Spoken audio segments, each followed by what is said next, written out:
पण आहे ना, मोड आलेल्या हुलग्याची हुसळ करून राहिलेले. तर कुठे हुलगे म्हणतात, कुठल्या साईडला कुळीत म्हणतात. तर याच्यासाठी ना मी एकदम माझ्याकडे छोटे साईजचे कांदे होते म्हणून मी एकदम छोट्या साईजचे 3 कांदे घेतले, ते चिरून घेतले.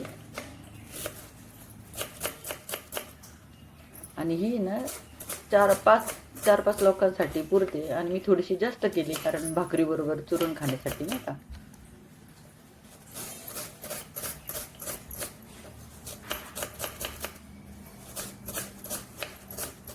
तर ह्याच्यातला काही कांदा आहे ना मी शिजताना म्हणजे टाकला आणि काही फोडणीत वापरला. ही कोथिंबीर घेतली आता काही चिरून.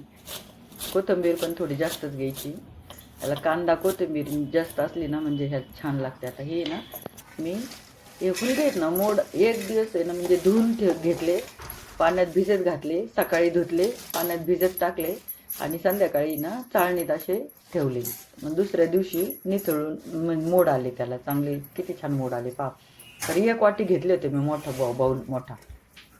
आता ह्याच्यात कांदा टाकलाय, उसळ टाकली, कांदा टाकला,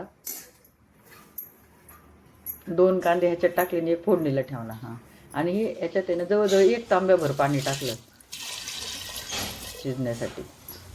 आता हे कुकरचं झाकण लावून आहे ना ठेवलं 1 शिट्टी आणि 2-3 मिनटं ठेवायचं बारीक गॅसवर. आता हे कुकर वाफ गेलेली आहे. कुकर खोलायचा आता. एवढं कुकरमध्ये कसे जरी हुलगे ना थोडेसे हे असतात करायला नाही का, कडक असतात म्हणून कुकरमध्ये छान नरम शिजतात. आता तेल गरम करून घेतलं, फोडणी करून घ्यायची. त्याच्यात लसूण टाकला, एक कुडी लसूण टाकला. ते राहिलेला थोडासा एक कांदा ठेवला होता ना आपण, तो एक कांदा टाकला. लसूण थोडासा लाल झाला ना मग तो कांदा टाकायचा.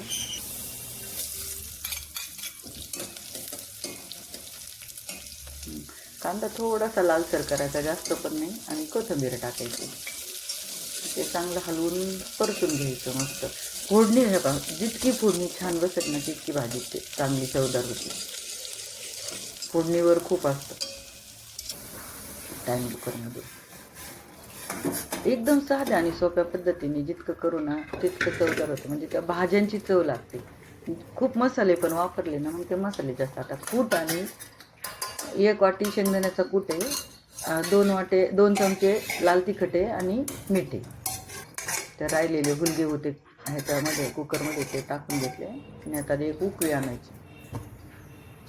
खूप मसालेदार भाज्या केल्या ना त्या पण चवदार नाही लागत. मग भाज्यांची चव आहे ना येत नाही. हे मसाल्यांची चव जास्त लागते. म्हणून आहे ना दररोजच्या ह्याच्यात आहे ना शक्यतो कमी मसाल्याचेच खायचे आणि मग कधीतरी 8 दिवसातून एकदा जास्त मसाल्याचे खायचे. आता हे ना उकळी आली ना 2-3 मिनटं ठेवायचं की खाण्यासाठी म्हणून